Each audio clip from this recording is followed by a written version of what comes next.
बेटा, now we are discussing question answer, textual question answer of the poem. Beneath all uniforms, what uniforms do you think the poet is speaking about? यानी आप जब first stanza पढ़ते हैं, then you find in the second line of the first stanza, beneath all uniforms. Then what does mean by the poet to say uniforms?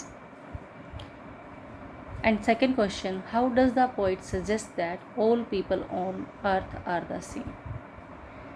Then how the poet clears that all people on earth are the same?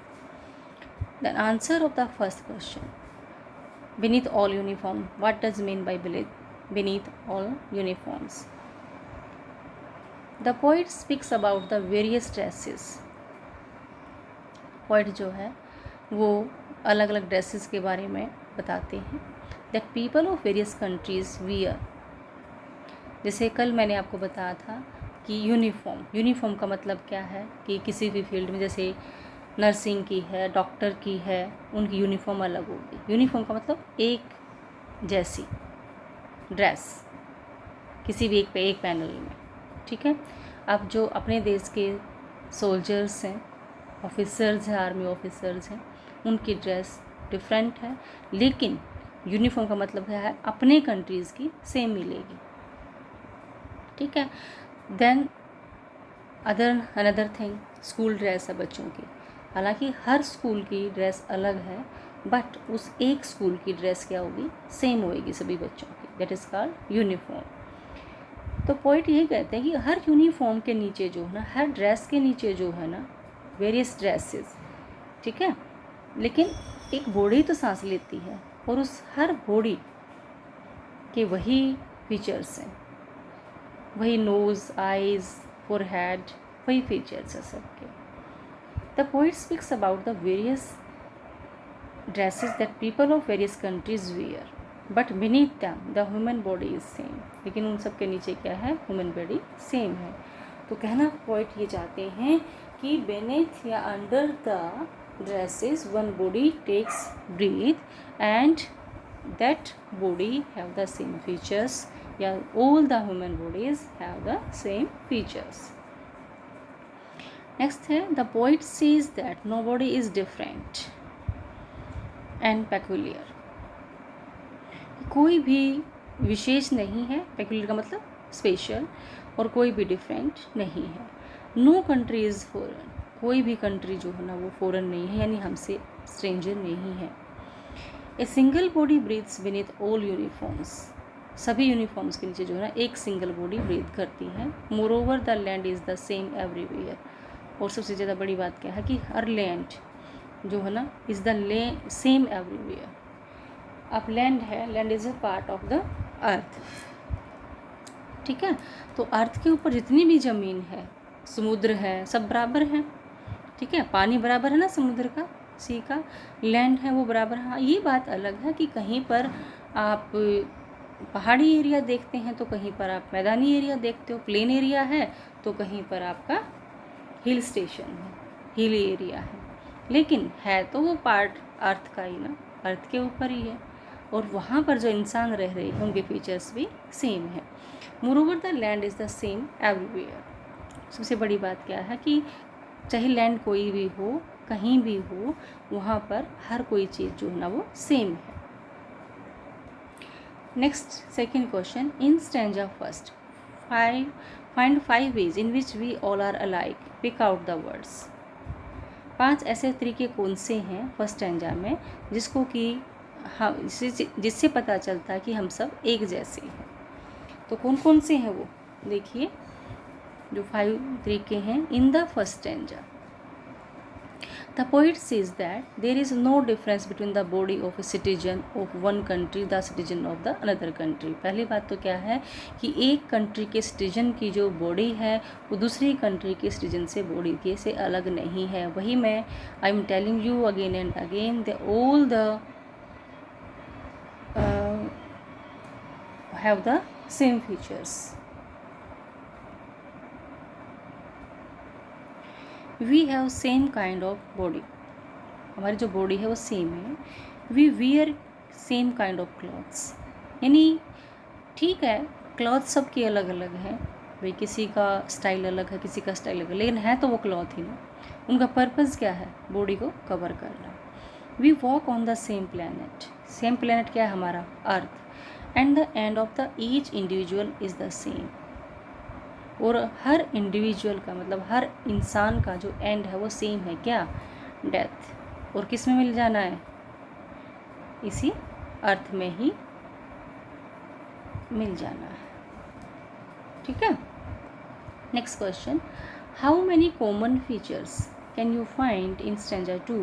Pick out the words. तो common चीज़ें क्या है अपने पास? सन है, air है, water है, peaceful harvest है, required for human survival. Harvest नहीं होगी तो हम खाएंगे क्या?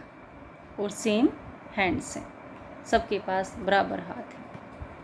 कॉमन चीज़ें जो हैं सेम हैंड्स हैं। कहता है ना पोइट कि देयर हैंड्स आर आर्स, उनके हाथ भी हमारे ही हैं, या आर हैंड्स आर देयर्स, ठीक है। पीसफुल हार्वेस्ट, हार्वेस्ट होगी तभी हम कुछ खाएंगे, खाएंगे तो हम सर्वाइव कर पाएंगे। वाटर, एयर, सन, सन एक ही है पूरे वर्ल्ड में, पूरे यूनिवर्स में। एयर है वो सेम है, ठीक है। वाटर है वो भी सेम है, जो भी वाटर की जो क्वालिटी होती है, एयर की क्वालिटी होती है, सन है वो एक ही है। सन का काम क्या है? रोशनी देना, वो सबको देता है। एयर का काम क्या था? टू ब्रीथ, वो सबको सेम मिलता है। वाटर का मतलब क्या है? वाटर के बगैर तो हमारी लाइफ सर्वाइव हम कर ही नहीं सकते, ठीक है। तो उसी तरीके से वाटर को वो यूज़ करते हैं और उसी तरीके से वाटर को हम यूज़ करते हैं, ठीक है। तो these are of the common things. These were NCERT questions. Now we will do some additional questions. What type of question you will have in your exams? You will have short questions carrying 2 marks. What message does the poet want to convey? The poet wants to say that there should be no discrimination between people on the basis of their appearance, religion and reason. ठीक है, धर्म के अनुसार, appearance के अनुसार, reason के according लोगों में एक डिस्क्रिमिनेशन नहीं होना चाहिए, भेदभाव नहीं होना चाहिए। It is inhuman to tease one because of one's different background. ये इनह्यूमन है, यानी एक अमानवीयता है ये, कि हम किसी दूसरे को टीज़ करते हैं, चिढ़ाते हैं, उसकी अलग, हमारे से उसकी अलग बैकग्राउंड है भी। तुम गरीब हो, तुम अमीर हो, ठीक है, तुम इस कास्ट से हो, तुम इस रिलीजन से हो, वो गलत है। We should respect each religion, each caste, each type of appearance of the people, ठीक है, because all we are equal. The poet wants that the people should discourage this malpractice and love their fellow human beings from the bottom of their heart. तो poet चाहता है कि people should discourage, लोगों को discourage करना चाहिए this मल practice, इस टाइप की जो गंदी हरकतें हैं, मल प्रैक्टिस जो बैड डेड्स हैं, and love there fellow human beings, और अपने ह्यूमन बींग्स को उन्हें साथ रहने वालों को उनको प्यार करना चाहिए from the bottom of their hearts, दिल से।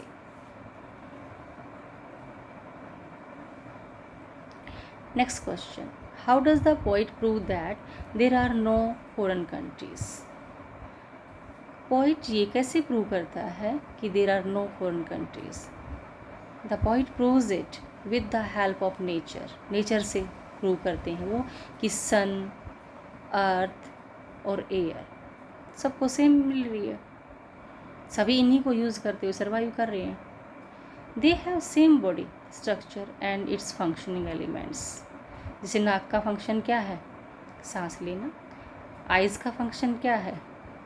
टू सी, टू वॉच, ठीक है, and to sleep and awake. और what is the function of legs? To walk.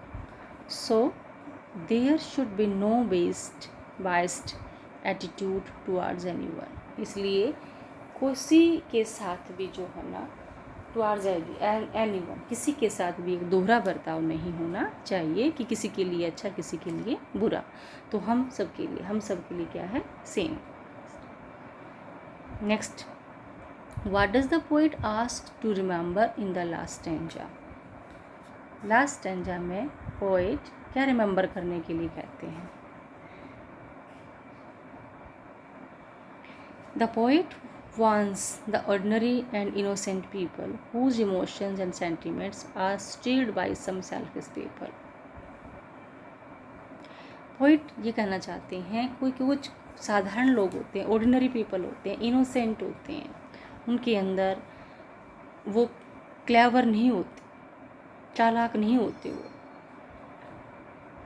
तो उनके इमोशंस का और सेंटिमेंट्स को स्टीर का मतलब ऐसे क्या होता है, हिलाना होता है, मूव करना होता है। तो यहाँ पर स्टीर का मतलब क्या है, उनको डिस्ट्रॉय किया जाता है, उनको हर्ट किया जाता है बाय सम सेल्फिश पीपल, कुछ सेल्फिश लोगों के द्वारा।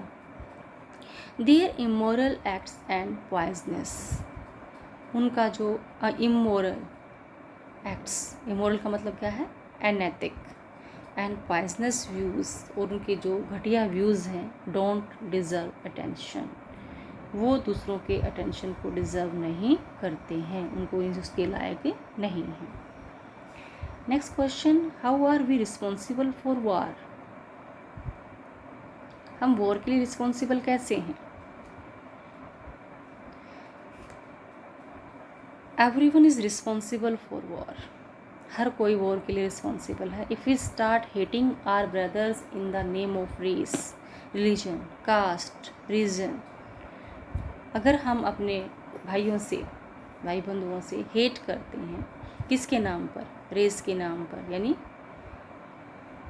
रेस समझते हो ना कि वो उस रेस का है, एंड रिलीजन उस धर्म का है, कास्ट का है, रीजन का है, उस अक्षेत्र का है, will become the cause of tension. तो क्या होगा, लड़ाई से, हेट करने से क्या होता है, टेंशन नहीं होती है, and the tension is converted into war one day. और जब दोनों ही तरफ से क्या होगा, टेंशन होगी, हेट होगी, तो वो किस में कन्वर्ट हो जाएगी, वॉर में कन्वर्ट हो जाएगी।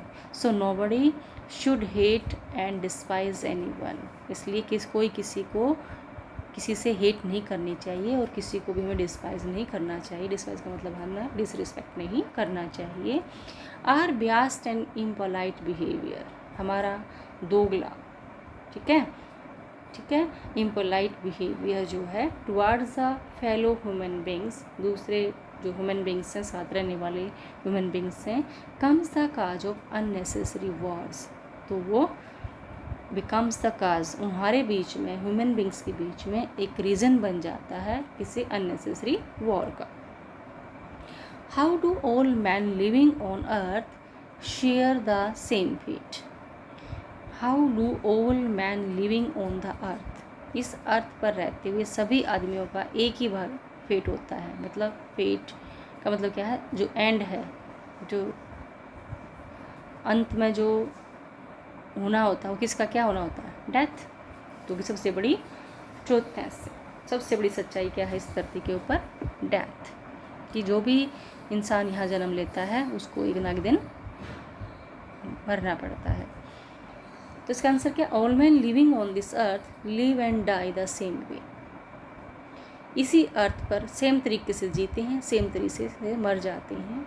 दे शेयर द सेम फेट, वो सेम फेट को, सेम दुर्भाग्य को शेयर करते हैं। Beneath different kinds of colourful dresses and faces, ये हम कई बार कर चुके हैं। All have the heart of man, while they live they walk on the same earth, after their death they will be buried under the same earth. क्या होता है, हिंदू क्या करते हैं, Hindu burns there dads and other क्या करते हैं, बरी, देखा ना, बरी करते हैं, यानी इस धरती के अंदर दफनाते हैं, ठीक है। लेकिन जब हिंदू उसको बर्न करते हैं डेड बॉडी को, क्या होता है, वो भी तो मिट्टी बन जाती है। वो मिट्टी किस में मिल जाती है, अर्थ में मिल जाती है, ठीक है। तो डेथ सबका को क्या नहीं होती है, अल्टीमेट डेथ। और डेथ के बाद किसे मिल जाना होता है, इसी अर्थ में मिल जाना होता है। The apparent differences of lands and race are only superficial and not real. यानी जो अलग अलग जो लैंड्स हैं, पार्ट्स हैं इस धरती के ऊपर, और द रेस हैं अलग अलग, जैसे रेसेस क्या हैं कि वो इस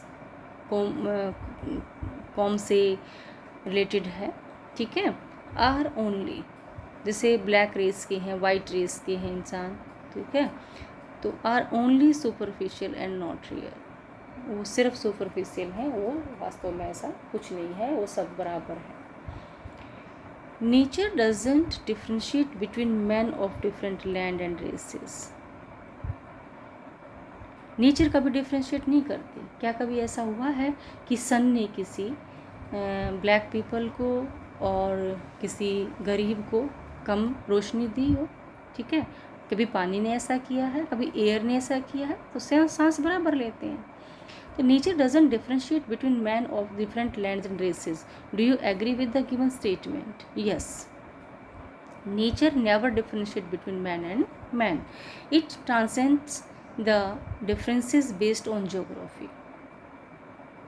ठीक है, किसके बेस पर वो ट्रांसेंड करती है? ज्योग्राफिकल बेस पर, ठीक है, रेस और रिलीजन, ठीक है।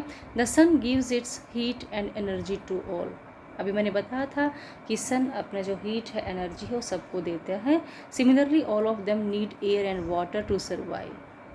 During peace they prosper and have plenty of food to eat. उसमें देर का था ना, जब हारमनी है, जब हेल्दी एटमॉस्फेयर है, तो क्या करते हैं वो हार्वेस्टिंग करते हैं, और उस हार्वेस्टिंग से क्या करते हैं, अपना सर्वाइव करते हैं। During peace they prosper have plenty of food to eat, however long wars starve them. और अगर वॉर जो है, वॉर को यहाँ पर किसके कंपेयर किया गया था? विंटर से।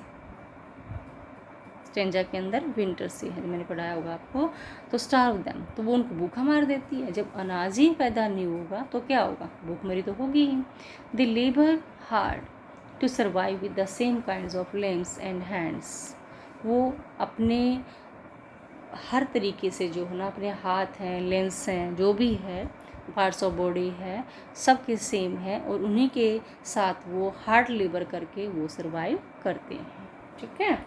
अब कोई भी जो जैसे डॉक्टर है, अपना माइंड यूज़ करता है, अपने हाथ भी यूज़ करता है लिखने के लिए, आंखें यूज़ करता है, लेकिन वही है, सांस तो वो भी लेते हैं ना, ठीक है।